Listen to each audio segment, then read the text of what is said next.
अस्सलामु अलैकुम वरहमतुल्लाहि वबरकातुहू।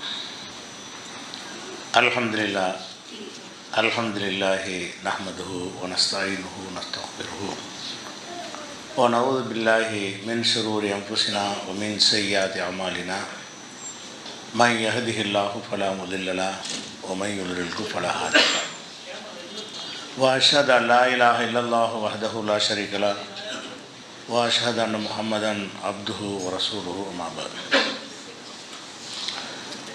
கண்ணியத்திற்குரிய எல்லாம் வல்ல அல்லாஹ் ஜல்ல ஷானஹு தஆலாவின் நல்லடியார்களே,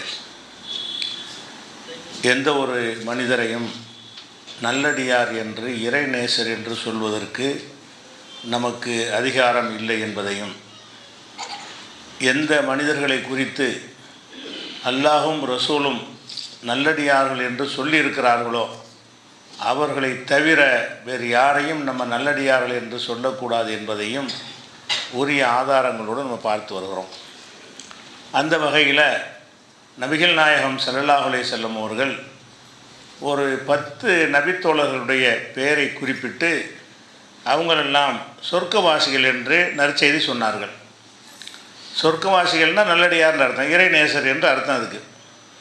அப்போ அந்த 10 சஹாபாக்கள் யாருன்னு கேட்டால், அபூபக்கர் சித்திக் ரலியல்லாஹு அன்ஹு அவர்கள், உமர் ரலியல்லாஹு அன்ஹு அவர்கள், உஸ்மான் ரலியல்லாஹு அன்ஹு அவர்கள், அலி ரலியல்லாஹு அன்ஹு அவர்கள், அபு உபைதா அல் ஜர்ராஹ் என்ற சஹாபி, அப்துர் ரஹ்மான் இப்னு அவுஃப் என்கிற ஒரு சஹாபி, தல்ஹா ரலியல்லாஹு அன்ஹு அவங்க, ஜுபைர் இப்னுல் அவ்வாம் அவர்கள், சயீத் இப்னு ஸைத் அவர்கள், சஅத் இப்னு அபி வக்காஸ், இந்த 10 பேரையும் ரசூல் ஸல்லல்லாஹு அலைஹி வஸல்லம் குறிப்பிட்டு சொர்க்கவாசிகள் என்று சொன்னார்கள்.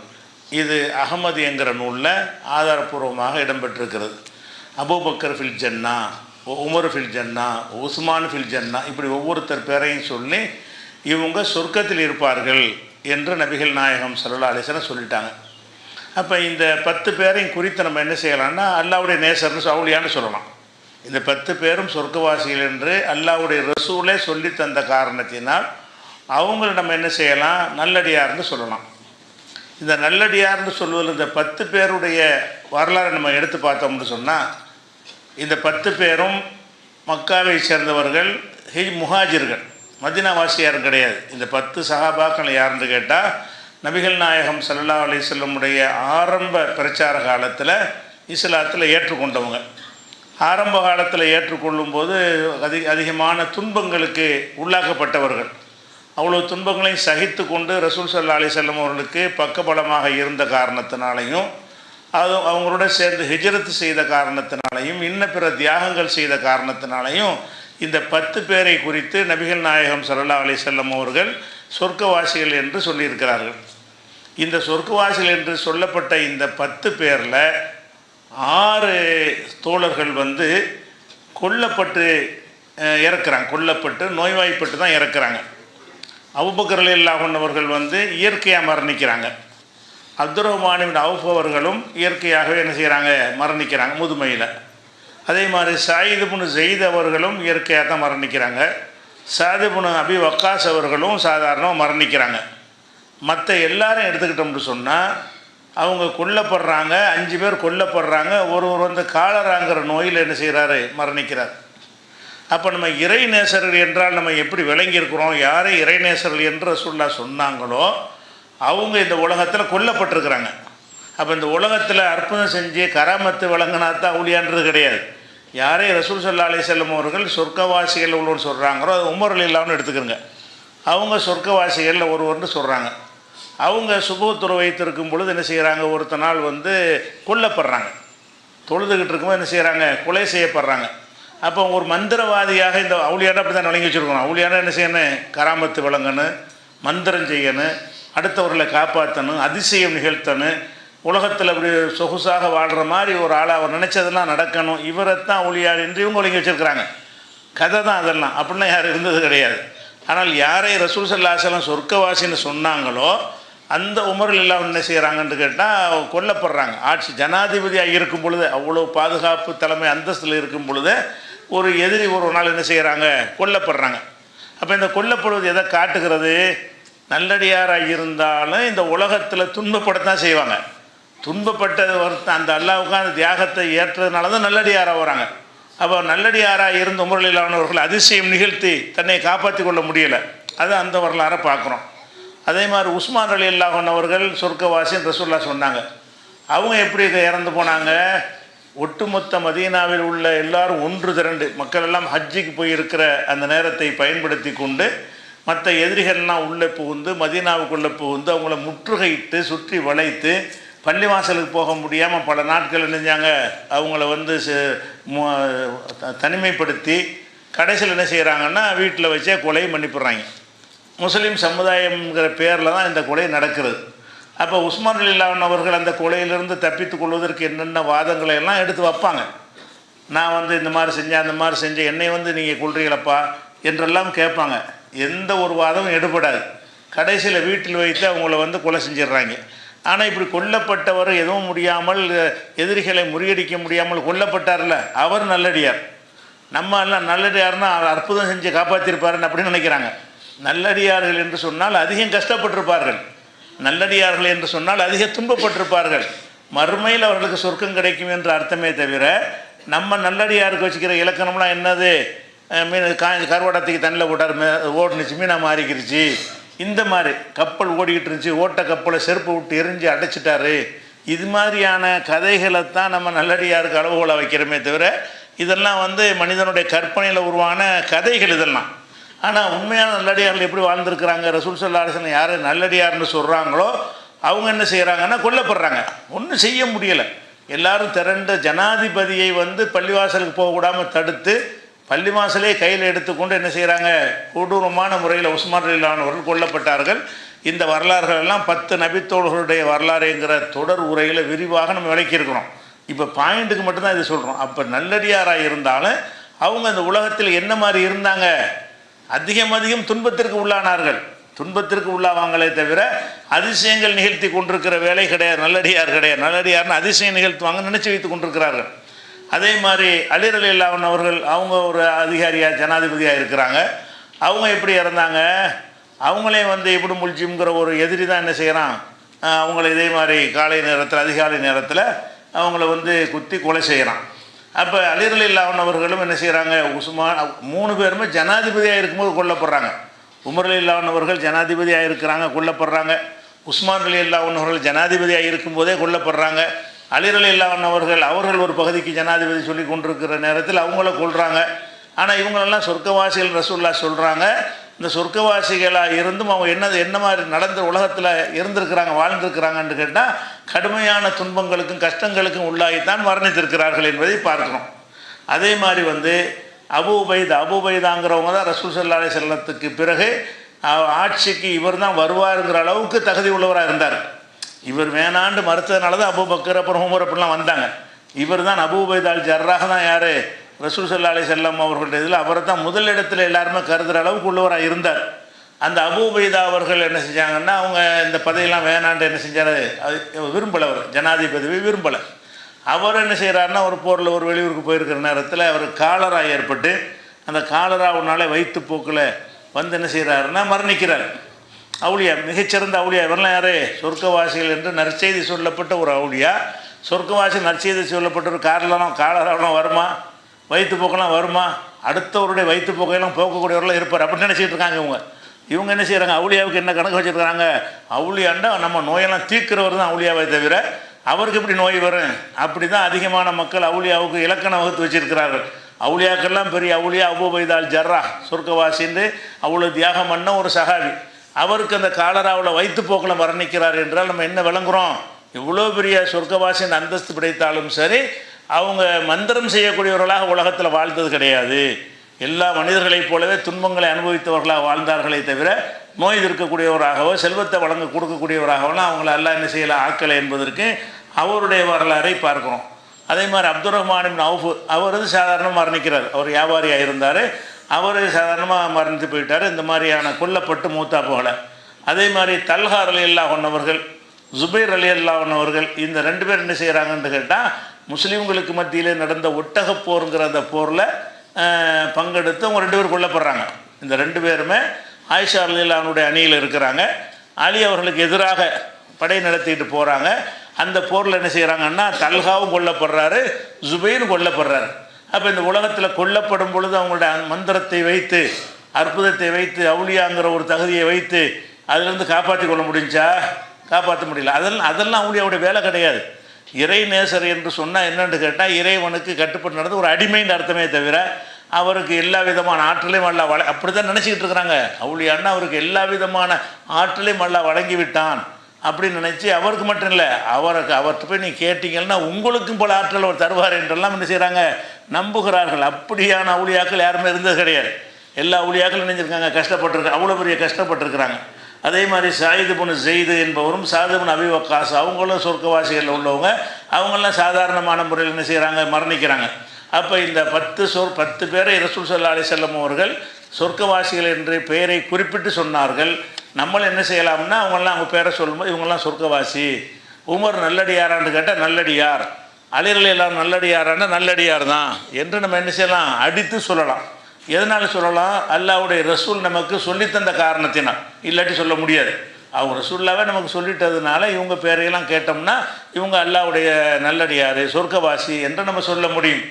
இப்படி இருக்கு இவங்களை சொல்வது தப்பு கிடையாது. நல்லடியார்னு யாரையும் சொல்லக்கூடாதுங்கிற பொதுவான விதியாக இருந்தாலும் அல்லாஹ்வுடைய ரசூல் நமக்கு கற்று தந்துவிட்ட காரணத்தினால் அவங்களுக்கும் ரசூல்லாவுக்கு சொல்ல இயலாது. வஹி மூலமாக தான், வஹி மூலமாக அவங்களுக்கு அல்லாஹ் அறிவித்து கொடுத்து அவர்கள் நமக்கு சொன்ன காரணத்தினால் இந்த 10 பேரை குறித்து நம்ம என்ன செய்யலாம், சொர்க்கவாசிகள் என்று பேசலாம். அது போக அறிந்து கொள்ள வேண்டிய விஷயம் என்னென்னா, சொர்க்கவாசிகளுடைய அர்த்தம் என்னன்னு கேட்டால் அவங்க மந்திரவாதிகளில் நுழைக்கணும். சொர்க்கவாசிகள் நல்லடியார் அவுளியாவுடைய அர்த்தம் என்னது, தண்ணியில் நடந்தார் இப்படிலாம் கதை விடுறாங்கல்ல, அப்படியெல்லாம் எந்த ஒரு அவுளியாவும் இருக்க கிடையாது. அல்லாஹ் யாரை அவுளியா என்று சொல்லுகிறானோ, அந்த ஃபிரௌனுடைய மனைவியை பற்றி சொல்கிறானோ அவ்வளோ கஷ்டப்பட்டு தானே துன்பப்பட்டு தானே இருந்தாங்கன்னு நம்ம பார்க்குறோம். அப்படி தான் எல்லா நபிமார்கள்லாம் சொர்க்கவாசிகள் சொல்கிறாங்கன்னு அவங்கள யார் கஷ்டப்பட்டவங்க தானே. பத்ர்வாசிகள்லாம் சொர்க்கவாசிகள்னால் பத்ரில் போய் பிரியாணி சாப்பிட்டுட்டு இருந்தாங்க, அடிதானே வாங்கினாங்க, துன்பம் தானே பட்டுக்கிட்டு இருந்தாங்க. அப்போ எல்லா நல்லடியார்கள் சொர்க்கவாசி உள்ள ஆள் வரலாறையும் பார்த்தீங்கன்னு சொன்னால் இந்த உலகத்தில் நம்மை விட அதிக கஷ்டப்பட்டிருக்காங்க. இந்த உலகத்தில் வாழும் பொழுது நம்மை விட அதிக கஷ்டப்பட்டிருக்கிறார்களே தவிர அவங்க கஷ்டத்துக்கு அப்பாற்பட்டவர்களாகவோ அல்ல பிறருடைய கஷ்டங்களை தீர்க்கக்கூடியவர்களாகவோ அவங்கெல்லாம் இருக்கலை. அப்போ இது இந்த 10 பேரை பற்றி நம்ம என்ன செய்யலாம், ஒரு சொர்க்கவாசிகள் என்று நினச்சிக்கலாம். அதே மாதிரி சாது இப்னு முஆது என்று ஒரு சஹாபி. இவர் யாருன்னு கேட்டால், மதீனாவில் ரசூல் ஸல்லல்லாஹு அலைஹி வஸல்லம் மதீனாவுக்கு வந்த நேரத்தில் மதீனாவில் 2 கோத்திரத்தார் இருந்தார்கள், பெரிய கோத்திரத்தார். அவுஸ் என்கிற பேரில் ஒரு கோத்திரத்தார், ஹஸ்ரஜ்ங்கிற ஒரு பேரில் ஒரு கோத்திரம் இருந்தார்கள். அந்த கோத்திரம்னா எப்படி இருப்பாங்கன்னா, ஒரு தலைவரின் கீழே கட்டுப்பட்டு நடக்கக்கூடிய சமுதாயம். அவுஸ்ன்னா அதுக்கு ஒரு தலைவர் இருப்பார், ஹஸ்ரஜ் என்றால் அது ஒரு தலைவர் இருப்பார். இந்த 2 சமுதாயம் ரசூலுல்லாவை ஏற்றுக்கொண்டதுனால தான் மதீனாவில் இஸ்லாமிய சாம்ராஜ்யம் உருவானது. இஸ்லாம் வளர்ந்தது எதை கொண்டுன்னு கேட்டால் இந்த 2 சமுதாயமும் ரசூலுல்லாவுக்கு சப்போர்ட்டாக இருந்தவங்க. அப்போ இந்த அவுஸுங்கிற கோத்திரத்துடைய தலைவர் யாருன்னு கேட்டால் அந்த சாது இப்னு முஆது என்பவர் தான் அவுஸ் கோத்திரத்துக்கு தலைவராக இருக்கார். அவர் துவக்க காலத்தில் என்ன செய்கிறாருன்னா, ரசூல் ஸல்லல்லாஹு அலைஹி வஸல்லம் அவர்கள் சில பேரை மதீனாவுக்கு அனுப்புகிறாங்க. மக்காவில் இருக்கும்போது, மக்காவில் பிரச்சாரம் பண்ணிக்கிட்டு இருக்கும் பொழுது மதீனாவில் போய் அங்கே இஸ்லாத்தை எடுத்து சொல்லி அங்கே உள்ள மக்களுக்கு இஸ்லாத்தை போதிப்பதற்காக வேண்டி சில பேர் அனுப்பி வைத்தார்கள்.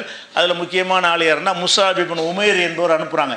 அவர் இஸ்லாத்தை மதீனாவில் போதிக்கும் பொழுது அதை ஏற்றுக்கொண்டவரில் ஒரு ஆள் யாருன்னா சாது இப்னு முஆத். அவர் ஆரம்பத்தில் ஏற்றுக்கிறார், மதீனா வாசிகளில் ஆரம்பத்தில் இஸ்லாத்தை ஏற்றுக்கொள்கிறார். ஏற்றுக்கொள்வது மாத்திரம் இல்லாமல் அவருடைய சமுதாயத்தெல்லாம் கூப்பிடுறாரு. கூப்பிட்டு என்ன செய்கிறாருன்னா, என்னை பற்றி உங்களுடைய அபிப்பிராயம் என்னன்னு கேட்குறாரு. நீங்கள் எங்கள்கிட்ட சிறந்தவர், நல்லவர், பொய் சொல்லாதவர் அப்படின்லாம் அவரை எல்லோரும் பாராட்டுறாங்க. என்னை அந்த மாதிரி நம்புறீங்கல்ல, நான் இப்போ இஸ்லாத்தை ஏற்றுக்கொண்டேன், நீங்களும் இஸ்லாத்தை ஏற்றுக்கொள்ளுங்கள் என்று என்ன செய்கிறார், அந்த மக்களுக்கு இஸ்லாத்தை போதிக்கிறாரு. இவர் ஏற்றுக்கொண்டவனு அவ்வளோ ஏற்றுக்கிட்டாங்க, அவ்வளோ செல்வாக்கு. இந்த அவுஸுங்கிற கோத்திரத்தில் இவர் எப்படிப்பட்ட செல்வாக்குன்னு கேட்டால், இவர் ஒரு மதத்தை தழுவுகிறார். மதத்தை தழுவுனா இருக்கிறவங்களாம் எதிரியாக மாறிக்கிடுவான். பழைய நம்பிக்கை விட்டு மாறுறாருன்னு சொல்லி எதிரியாக தான் மாறின வரலாறை பார்க்குறோம். இவர் அவ்வளோ நல்லவராக அந்த மக்கள்கிட்ட இடம் பிடித்த காரணத்தினால் இவர் ஏற்றுக்கொண்டவனை 50 பேர் ஏற்றுக்கிட்டாங்க. ரசூலுல்லாஹ் வரும்போதெல்லாம் வரவேற்பு கொடுக்குற அளவுக்கு இஸ்லாம் வளர்ந்ததுக்கு என்ன காரணம்னு கேட்டால் இந்த சாது இப்னு முஆத் அவர்கள் முக்கியமான ஒரு காரணம். அவர் என்ன செய்கிறாருன்னு கேட்டால், அவர் இறந்துடுறார். ரசூல் ஸல்லல்லாஹு அலைஹி வஸல்லம் வாழ்ந்த காலத்தில் எதில் இறந்துடுறாருன்னு கேட்டால், ஒரு ஹுனைன் அந்த அகழ் போர் நடக்கும்ல, மதீனாவை சுற்றி முற்றுகையிட்டுருவாங்க. இவர் பத்ர் உஹது எல்லாத்திலும் கலந்து கொண்டவர். அகழ் போர் நடக்கும் பொழுது அந்த எதிரிகள்லேருந்து ஒரு அம்பு இவர் வந்து உடம்புல தைத்து ரத்தம் பீரிட்டு வலிஞ்சிக்கிட்டே இருக்குது. அப்போ இவர் ரசூல்லா என்ன செய்கிறாங்கன்னா, அவரை வந்து அடிக்கடி போய் பார்க்கணும் என்பதற்காக வேண்டி பள்ளிவாசலுக்கு பக்கத்துலேயே ஒரு கூடாரம் போட்டு அதில் அவரை தங்க வச்சு போய் பார்த்துக்குறாங்க. அவர் மேலே ரசூல்லாவுக்கு அவ்வளோ பிரியம். அது பள்ளிவாசலில் என்ன செய்வார், இவர் காயப்பட்டிருக்கிறாரு, காயப்பட்டார் போயிடுவார் போல தெரிகிறது, அவ்வளோ பெரிய காயம். அந்த காயத்தின் ரத்தமெல்லாம் ஓடி பள்ளிவாசலுக்கெல்லாம் வரும் அப்படின்லாம் ஹதீஸில் வருகிறது. அந்த ஒரு சஹாபிய சாது என்ன செய்கிறாருன்னு கேட்டால், அந்த ரத்தம் வந்துக்கிட்டு இருக்கும்போதே பள்ளிவாசலில் வச்சே மௌத்தாயிடுறாரு. மௌத்தானவனு என்ன செய்கிறாங்கன்னு கேட்டால், இவருடைய சம்பவத்தை இப்படி இருக்குதா. அப்போ ரசூல் ஸல்லல்லாஹு அலைஹி வஸல்லம் அவங்களுக்கு என்ன செய்கிறாங்கன்னா, ஒரு பட்டு ஆடை ஒன்று அன்பளிப்பாக வருது. ஒரு பட்டு ஆடை ஒன்று அன்பளிப்பாக வருகிறது. அன்பளிப்பாக வந்த உடனே மக்கள் என்ன செய்கிறாங்கன்னா, அதை பார்த்து ஆடை இப்படியும் ஒரு ஆடை இருக்க முடியுமா, அவ்வளோ தயாரிச்சிருக்காங்க. அந்த பட்டாடை எப்படி இருக்குன்னு கேட்டால், அந்த காலத்தில் அப்படிலாம் தயாரிக்க முடியாத அளவுக்கு ஒரு நளினமாக மென்மையாக ஒரு தரமாக ஒரு தயாரிக்கப்பட்ட ஒரு பட்டாடைன்னு நினைக்கிறேன். அதை பார்த்த உடனே மக்கள் எல்லாம் பார்த்து என்ன செய்கிறாங்கன்னா, ரொம்ப வியப்படைகிறாங்க. அப்போ ரசூலுல்லாஹ் சொல்லுவாங்க, உள்ளது நஃப்ஸு முஹம்மதின் பியதிஹி, இந்த முகமதுடைய ஆன்மா யாருடைய கையில் இருக்கிறதோ அவன் மீது அல்லாஹ் மீது சத்தியமிட்டு சொல்கிறேன், ல மனாதிலு சாது இப்னு முஆத் ஃபில் ஜன்னா அஹ்ஸன் மின் ஹாதா, இந்த சாது இப்னு முஆத் இப்போ இறந்துட்டாரே, அவருக்கு அல்லாஹ் மறுமையில் கொடுக்கக்கூடிய அந்த பட்டாடை வந்து இதை விட அழகானதாக இருக்கும். அவர் சொர்க்கவாசிங்கிற அழகாக சொல்கிறாங்க. அந்த சாது இப்னு முஆத் வந்து அந்த அகழ் போரில் காயம்பட்டு பள்ளிவாசலில் தங்க வைக்கப்பட்டு அங்கே மரணித்துடுறாரு. மரணித்ததை வச்சு மனசில் நினைத்து கொண்டு ரசூலுல்லாஹ் என்ன செய்கிறாங்கன்னு கேட்டால், இந்த பட்டாடை வந்தோடனே அந்த பட்டாடையை பார்த்து எல்லாம் சிலாய்க்கிறாங்க. இது என்ன இப்படி சிலாய்க்கிறீங்க, நம்ம சாது இப்னு முஆதுக்கு அல்லாஹ் கொடுக்க போகிறானே அந்த பட்டாடை வந்து இதை விட மேலானது. எப்படி சொல்கிறாங்கன்னா, இல்லை மனாதிலு சாது இப்னு முஆதின் ஃபில் ஜன்னா, சொர்க்கத்தில் சாது இப்னு முஆதுக்கு கிடைக்கக்கூடிய அந்த பட்டாடைகள் இருக்குது, அது அஹ்ஸன் மின் ஹாதா, இதை விட அழகானது என்று சொல்கிறார்கள். இது புகாரில் 2615 ஹதீஸில் இருக்கிறது. அப்போ இதில் என்ன வழங்குதுன்னா, இவர் சொர்க்கத்துக்கு போவார்னு இதில் வழங்குதில்ல, சொர்க்கத்தில் இவருக்கு பட்டாடை கிடைக்குங்கிறது மட்டும் வழங்கலை. இவர் ஒரு சொர்க்கவாசி. சாது இப்னு முஆத் அவர்கள் வந்து கண்டிப்பாக சொர்க்கவாசி, நல்லடியார், இறை நேசராக இருக்க போய் தான் அவருக்கு எல்லாம் சொர்க்கத்தை கொடுக்குறான். சொர்க்கத்துலேயும் ஒரு உயர்ந்த தரஜாவை கொடுக்குறான், பட்டாடையை கொடுக்குறான். அந்த மாதிரி ஒரு பட்டாடை கிடையாது, அப்படி ஒரு ஆடையை கொடுக்குறான் என்று ரசூலுல்லாஹ் என்ன செய்கிறாங்க, சொல்லி காட்டுறாங்க. அதே மாதிரி வந்து இவருக்காக இந்த பள்ளிவாசலில் கூடாரம் போட்டு வச்சுருந்த ஒரு விஷயத்தை வந்து புகாரில் 463வது ஹதீஸில் நீங்கள் பார்க்கலாம். அப்போ இந்த ஒரு சாது 10ஓட 11 சேர்த்துக்குங்க, 10 பேர் குறிப்பிட்டு சொன்ன நல்லடியார்களில் இவர் ஒரு ஆள். யார் இவர்? மதீனாவாசி. இது அந்த 10 பேரும் மக்காவில் உள்ளவங்க, ஹிஜ்ரத்து பண்ணி வந்தவங்க. இந்த சாது இப்னு முஆத் என்பவர் மதீனாவில் இருந்து அன்சாரிகளாக இருந்தாங்கல்ல, அடைக்கலம் கொடுத்தாங்கல்ல, அந்த ஒரு ஜமாத்தில் உள்ள ஒருவர். அப்போ இவரை பற்றி ரசூலுல்லாஹ் என்ன செய்கிறாங்கன்னு கேட்டால், சொர்க்கவாசின்னு பாராட்டி இருக்கிறாங்க. அப்போ இவரை பற்றி சாது இப்னு முஆத் யாருன்னு கேட்டால் இறைநேசர் என்று சொல்லலாம். ஆனால் இறைநேசராக இருந்து என்ன செஞ்சார், இரத்த காயம் மட்டும் இறந்தார். நம்ம இறைநேசர் என்ன செய்யலை, அவர் எப்படிப்பட்ட இறைநேசர் தெரியுமா, அந்த இரத்த காயம் வந்தவுடனே உடனே மந்திரத்தில் எல்லாம் குணமாயிடுச்சுன்னு வரல, இரத்த காயம் ரத்தம் வடிஞ்சு அதிலே மரணிக்கிறாரு. இறைநேசர்கள் அப்படி தான் இருப்பாங்க. இறைநேசர்கள்லாம் கஷ்டப்பட்டு தியாகம் செஞ்சு சபுர் செஞ்சவங்களாக மறுமையில் அந்தஸ்து அடைவார்களே தவிர, இறைநேசருங்கிறவர்களுக்கு அந்தஸ்து என்ன கிடையாது, மந்திரவாதின்னு அர்த்தம் கிடையாது. அப்படி தான் மக்கள் வழங்கி வச்சுருக்கிறாங்க. நான் ஒரு ஆண்டவர் மைதீன் ஆண்டவர் இதெல்லாம் மந்திரவாதிகள் மாதிரி கதை எழுதி வச்சுக்கிறாங்க. அவங்களாம் இறைநேசர் மாதிரி தெரியாது, அவங்களாம் சொல்லிக்கிறாங்க. ஆனால் சொன்னாலும் எந்த மாதிரி எழுதி வச்சுக்கிறாங்க, அவங்க என்னமோ அவங்க இங்கே அல்லாஹ் செய்கிற அப்படி வேலையை அவங்க செய்வாங்க, அப்படி தான் பார்த்துக்கிட்டு இருக்கிறாங்க. அப்படி இருக்கவில்லை. சாது இப்னு முஆத் இல்லைன்னா இவங்களாம் எப்படி இருப்பாங்க, சாது இப்னு முஆத் இரத்த காயத்தில் இருக்காரு, மரணித்திருக்கிறார் என்பதை பார்க்குறோம். அதே மாதிரி வந்து ரசூல் ஸல்லல்லாஹு அலைஹி வஸல்லம் என்ன செய்கிறாங்கன்னு கேட்டால், சொர்க்கத்தில் மேராஜிலையோ கனவுலையோ அது எப்படின்னு வரல. சொர்க்கத்தில் நான் பார்த்தேன்னா 2ல் 1 தான், மேராஜில் பார்த்துருப்பாங்க, இல்லைனா கனவு மூலமாக என்ன செய்வாங்க எல்லாம் காட்டுவாங்க. கனவுல காட்டினாலும் அது உண்மை தான். நபிமாருடைய கனவு நம்ம கனவு மாதிரி கிடையாது. கனவுல எல்லாம் ஒன்று காட்டினா கூட அதுவும் நிஜம்தான்.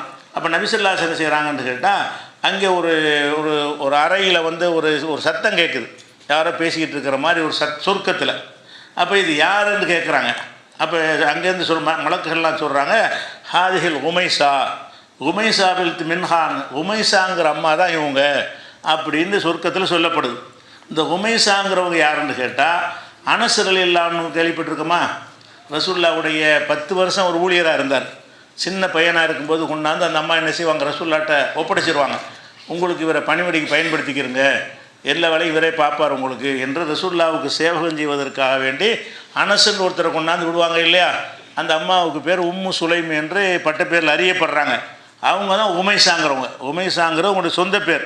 உம்மு சுலைம்ங்கிறது ஒரு பட்ட பெயர். அப்போ இந்த உம்மு சுலைம் அவங்கள பற்றி தான் இந்த ஹதீஸில் சொல்லப்படுது. இப்படி வருது, அவங்களுடைய மாளிகை, அது சொர்க்கத்தில் ஒரு மாளிகையை பார்க்குறாங்க. இது யாருன்னு கேட்குறாங்க. அது உமைசாக்கு உள்ளது என்று சொல்லப்படுகிறது. அப்போ அது உமைசாங்கிறவங்க யார், முஸ்லீமில் வரக்கூடிய ஒரு ஹதீஸ். அப்போ உமைசாங்கிறவங்க யாருன்னு கேட்டால் அனஸ் ரலியல்லாஹுடைய ஒரு தாயார் உம்மு சுலைம் என்ற பெயரில் அறியப்படுவாங்க. உமைசாண்டு அதிகமான பேர் வரலாற்றில் அவங்கள சொல்ல மாட்டாங்க. அவங்களுக்கு பேர் என்னன்றா உம்மு சுலைம் என்று சொல்லுவாங்க. இவங்க என்ன சொர்க்கவாசி என்ன காரணம்னு கேட்டால் பெரிய தியாகி இந்த அம்மா. ரசூல் ஸல்லல்லாஹு அலைஹி வஸல்லம் அவர்கள், அதாவது அனஸ் சொல்கிறாங்க, நபிகள் நாயகம் ஸல்லல்லாஹு அலைஹி வஸல்லம் அவர்கள் எந்த ஒரு பெண்ணுடைய வீட்டுக்கும் போய் பார்ப்பதற்குன்னு போக மாட்டாங்க. தனியாக இருக்கிற பெண்ணு பார்க்குறதில்ல. குடும்பத்தோடு இருந்தால் கூட ஒரு சகோதரி உடம்பு சரியில்லாமல் இருக்கிறாங்க, விசாரிச்சுட்டு வருவோமே என்று எந்த வீட்டுக்கும் என்ன செய்ய மாட்டாங்க, போக மாட்டாங்க. இந்த உம்மு சுலைம் வீட்டுக்கு தவிர. உம்மு சுலைம்னு அனஸ் சொல்கிறாரு, மகங்காரர் சொல்கிறாரு, எங்கள் அம்மாவை பார்க்குறதுக்கு மட்டும்தான் ரசூலுல்லாஹ் என்ன செய்வாங்க, வருவாங்க. எந்த ஒரு பெண்ணையும் பார்க்க வரமாட்டாங்க. என்ன காரணம்னு கேட்கும் பொழுது, அந்த உம்மு சுலைமுடைய சகோதரர் என்னோட களத்தில் போர் செய்து கொண்டு இருக்கும் பொழுது கண்ணு முன்னால் கொல்லப்பட்டார். அவங்க நாதியற்று இருக்கிறதுனால என்ன செய்கிறேன், அவங்க மீது நான் இறக்கப்படுறேன்னு சொல்லி ரசூலுல்லாஹ் அடிக்கடி போய் அவங்கள பார்ப்பாங்க. அந்த மாதிரியான ஒரு பெண்மணியாக உம்மு சுலைம் இருந்தாங்க. அதனால தான் என்ன செய்கிறாங்கன்னா, உம்மு சுலைம் வீட்டில் ரசூலுல்லாஹ் போவாங்க. போகணுன்னு அவங்க சாப்பாடெலாம் எடுத்து வைப்பாங்க. சாப்பாடத்தை தனியாக வைங்க, நான் நோம்பாளியாக இருக்கேன்னு சொல்லிவிட்டு அங்கே தொழுது விட்டோன்னு அந்த அம்மா கேட்பாங்க, அல்லாஹ்வுடைய தூதரை, எனக்கு ஒரு தனிப்பட்ட ஒரு விருப்பம் ஒன்று இருக்குது, அது நிறைவேற்றுங்க. என்ன விருப்பம்ன்றவுடனே இந்த அனசுக்காகத்தான் ஏதாவது செய்யுங்க, ஒரு துவா செய்யுங்க, என் பிள்ளை நல்லா இருக்கிறதுக்கு துவா செய்யுங்கம்பாங்க. அப்போ ரசூலுல்லாஹ் அவருக்காக துவா செய்வாங்க. அல்லாஹ்வும் பாரிக்கல் ஒன்று, அவருக்கு நிறைய பொருளாதாரத்தை ஜாஸ்தியாக கொடு, பிள்ளை குட்டிகளை ஜாஸ்தியாக கொடுன்னு துவா செய்வாங்க. அதுக்கு பிறகு சரசன்னு பெரிய வசதி உள்ள ஒரு ஆளாக அவர் மாறிவிட்டார். அப்போ அந்த மாதிரிலாம் ரசூலுல்லாஹ்வுடைய துவாவுக்கு உரியவராக யார் இருந்தார்னு கேட்டால் இந்த உம்மு சுலைம் இருந்தார். உம்மு சுலைமை பொறுத்த வரைக்கும் இப்படி எந்த ஒரு மூமின்னு சொல்லக்கூடிய யாராலையும் இந்த அம்மா நடந்த மாதிரி நடக்க முடியாத ஒரு சம்பவம் அவங்க வாழ்க்கையில் இருக்குது. ஹதீஸில் வரக்கூடிய சம்பவம் என்னென்னு கேட்டால், அவங்க அபூ தல்ஹாங்கிறவர் கல்யாணம் பண்ணுறாங்க. உம்மு சுலைமுடைய முதல் கணவர் இறந்துட்டார். அவங்களுக்கு பிறந்தவர் தான் அனஸ். அவங்க ஒரு விதவையாக இருக்க ஒரு நேரத்தில் அபூ தல்ஹாங்கிறவர் மஸ்ஜித் நபவிக்கு ஏத்தாப்புல உள்ள வீட்டில் உள்ள வசித்தவர். அவர் இஸ்லாத்துக்கு வரல. அவர் ஒரு முஸ்லீம் அல்லாதவராக இருக்கிறார். அவர் இந்த அம்மாவுடைய கேரக்டர்லாம் பார்த்துட்டு நான் உங்களை கல்யாணம் பண்ணிக்கிறேன்னு கேட்பார். அப்போ உம்மு சுலைம் என்ன சொல்லுவாங்கன்னா, கல்யாணம் பண்ணுற நீ ஒரு நல்ல ஒரு ஆள் தான், உன்னை மாதிரி ஒரு மாப்பிள்ளைலாம் கிடைக்காது, இருந்தாலும் நான் ஒரு முஸ்லீமான பெண்ணாக இருக்கிறேன், நீ இஸ்லாத்தில் இல்லாத ஒரு ஆளாக இருக்கிறாய், நீ இஸ்லாத்தை ஏற்றுக்கொண்டாயானால் உன்னை நான் திருமணம் செஞ்சுக்கிறேன்னு என்ன செய்வாங்க, உம்மு சுலைம் சொல்லுவாங்க. அவரும் அதை வச்சு என்ன செய்வார், இஸ்லாத்துக்கு வந்துடுவார். வந்த பிறகு நிறைய இஸ்லாத்துக்கு பெரிய துண்டாட்டின ஒரு பெரிய ஒரு சஹாபியாக வாரி வழங்கின ஒரு சஹாபியாக அந்த அபூ தல்ஹா இருந்தார். அப்போ அபூ தல்ஹா அவங்களும் வாழ்ந்துக்கிட்ட நேரத்தில் அந்த ரெண்டு பேருக்கும் ஒரு குழந்தை. அபூ தல்ஹாவுக்கும் உம்மு சுலைமும் என்ன செய்கிறாங்க, அவங்களுக்கு அனஸ் வேறு கணவர் மூலமாக பிறந்தது, இந்த இவர் மூலமாக ஒரு குழந்தை பிறக்குது. குழந்தை அபூ தல்ஹா வெளியே போய் இருக்கும்போது அந்த குழந்தை இறந்து போச்சு. பெத்த கை குழந்தையாக இருந்த பிள்ளை இறந்து போச்சு. அப்போ இவங்க என்ன செய்கிறாங்க, உம்மு சுலைம் சொந்தக்காரன்ட்ட சொல்லிட்டாங்க, என் கணவர் வந்தார்னு சொன்னால் இந்த புள்ளை இறந்தது நீங்கள் சொல்லாதியே, நான் சந்தர்ப்பம் பார்த்து சொல்லிக்கிறேன் அப்படின்னு சொல்லி என்ன செஞ்சிட்டாங்கன்னா, அந்த குழந்தையை அந்த கஃன் மாதிரி சுற்றி தனியாக வைத்து விட்டு அந்த கணவர்கிட்ட என்ன செய்கிறாங்க, இது சொல்லவே இல்லை. அவர் சாப்பாடெல்லாம் போட்டு சந்தோஷமாக இருந்துட்டு என்ன செய்கிறாங்க, அதுக்கப்புறம் ஒரு கதை மாதிரி சொல்லி நம்மகிட்ட அடைக்கலமாக ஒரு பொருளை கொடுத்து வைக்கிறாரு. அவர் திருப்பி கேட்டால் நம்ம என்ன செய்கிறதுன்னு கேட்பாங்க. திருப்பி வந்தால் கொடுக்க வேண்டியதான் அப்படிம்பார் இவர். அப்போனா அவங்க பிள்ளைய எல்லாம் வாங்கிட்டு போயிட்டான். அது எப்படி மரண செய்தி எப்படி சொல்கிறாங்க, எவ்வளோ பக்குவப்பட்டு இருந்தால் ஒரு குழந்தை மரணிக்கிற ஒரு விஷயத்தை கூட அந்த கணவர் ஏற்றுக்கொள்ளக்கூடிய வகையில் புதுசாக இஸ்லாத்து வந்தவர்.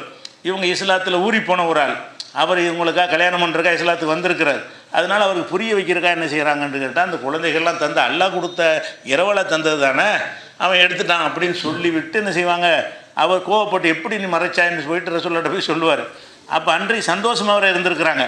அப்போ ரசூலுல்லாஹ் என்ன செய்கிறாங்கன்னு கேட்டால், நீங்கள் நேற்று சந்தோஷமாக இருந்ததை கொண்டு அல்லாஹ் உங்களுக்கு நல்ல ஒரு குழந்தை பாக்கியத்தை அன்று ஏற்படுத்தி விட்டான்னு சொல்லுவாங்க. அப்போ இதெல்லாம் முஸ்லீமில் வரக்கூடிய ஒரு செய்தி. இது எதுக்கு சொல்கிறோம்னு கேட்டால், இந்த அம்மா சொர்க்கவாசின்னு சொன்னால் எதனால் சொர்க்கவாசி ஆகுறாங்க, இவ்வளோ பெரிய துன்பத்தை சகித்து கொண்டதுனால. பிள்ளை இறந்து போனதை பற்றி பெருசாக கவலைப்படலை.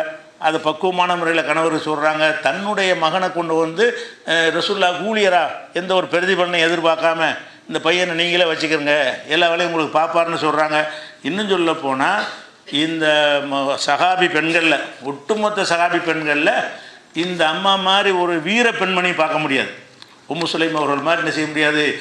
அந்த ஹுனைன் போரில் எல்லோரும் ஓடுறாங்க. ஆரம்பத்தில் தோல்வி. இந்த ஹுனைன் போரில் வந்து துவக்கத்தில் கொஞ்சம் வெற்றி மாதிரி வந்து அப்புறமேலு தோல்வி எதிர்கொண்டே கை ஓங்கிருச்சு. ரசூல்லா விட்டுட்டு ஆளாலும் ஓட ஆரம்பிச்சிட்டாங்க. கொஞ்சம் பேர் தான் ரசூல்லாவோட இருந்தாங்க. அதில் ஒரு ஆள் இந்த உம்மு சுலைம் புதிய குருவாலை வச்சுக்கிட்டு எவனாவது கிட்ட வந்தியல்னா கொள்ளுவேன்னு என்ன செய்கிறாங்க, வாள் வச்சுக்கிட்டு அந்த மாதிரி வீராவேசமாக போர் செஞ்சது யார்? உம்மு சுலைம். அப்படி இந்த மார்க்கத்துக்காக தியாகம் செய்வதில் இருக்கட்டும், மார்க்கத்துக்காக வேண்டியே வாழ்ந்ததில் இருக்கட்டும், இந்த அம்மா வந்து சொர்க்கவாசிக்குரிய எல்லா தகுதியும் உள்ளவங்களாக இருந்தாங்க. அப்போ இவங்களுடைய மாளிகையை பார்த்தா ரசூல்லா என்ன செய்கிறாங்கன்னு கேட்டால், இது வந்து ஹுமைசாவுடைய மாளிகை நான் பார்த்தேன் அப்படிங்கிறாங்க. அப்போ ஹுமைசாவுக்காக வேண்டி இதை வந்து எல்லாம் காட்டுறான்னு சொன்னால் அப்போ என்ன அர்த்தம்? அவங்க சொர்க்கவாசின்ற அர்த்தம். அப்போ உம்மு சுலைம் சொர்க்கவாசி நம்ம சொல்லலாம். சொல்கிறத என்ன செய்யலாம்? உம்மு சுலைம்ங்கிற அந்த சஹாபி பெண்மணி சொர்க்கவாசி, இறைநேசர், நல்லடியார், அவங்களெல்லாம் சொல்லலாம். நல்லடியார்னா என்ன இல்லை, நம்ம ஆத்தங்கர அம்மா மாதிரி அர்த்தம் செஞ்சுட்டு இருக்கிற நல்லடியார் கிடையாது. கஷ்டப்பட்ட நல்லடியார். நல்லடியார் என்ன தான் கஷ்டப்பட்டவங்க தியாகம் செஞ்ச நல்லடியார். அப்படி தான் நல்லடியார்கள் இஸ்லாத்தில் ஆக முடியும். இஸ்லாமிய யாரெல்லாம் மார்க்கத்தில் நல்லடியார்னு சொல்லப்படுச்சு அவ்வளோ பேரும் எடுத்து பார்த்தீங்கன்னு சொன்னால், ஹிஜ்ரத் செஞ்சவங்க, அடி வாங்கினவங்க, உதவாங்கினவங்க, பலவிதமான துன்பங்களை ஆளாகி அதை அல்லாஹ்வுக்காக சகித்து கொண்டு இருந்தாங்க இல்லையா, அதனால தான் நல்லடியார் ஆகுறாங்க. அதனால தான் சொர்க்கவாசி ஆகுறாங்களே தவிர உலகத்திலே அவங்க பரிசு பெற்றவர்களாக அல்லது அற்புதம் செய்யக்கூடிய சக்தி பெற்றவர்களாக ஆகவில்லை என்பதையும் கூடுதலாக அறிந்து கொள்ள வேண்டும். வேறு யாரை பற்றியெல்லாம் ரசூல் ஸல்லல்லாஹு அலைஹி வஸல்லம் நல்லடியார்னு சொல்லியிருக்கிறார்கள் என்ற விவரத்தை இன்ஷா அல்லாஹ் நம்ம அடுத்தடுத்த வாரத்தில் பார்க்கலாம்.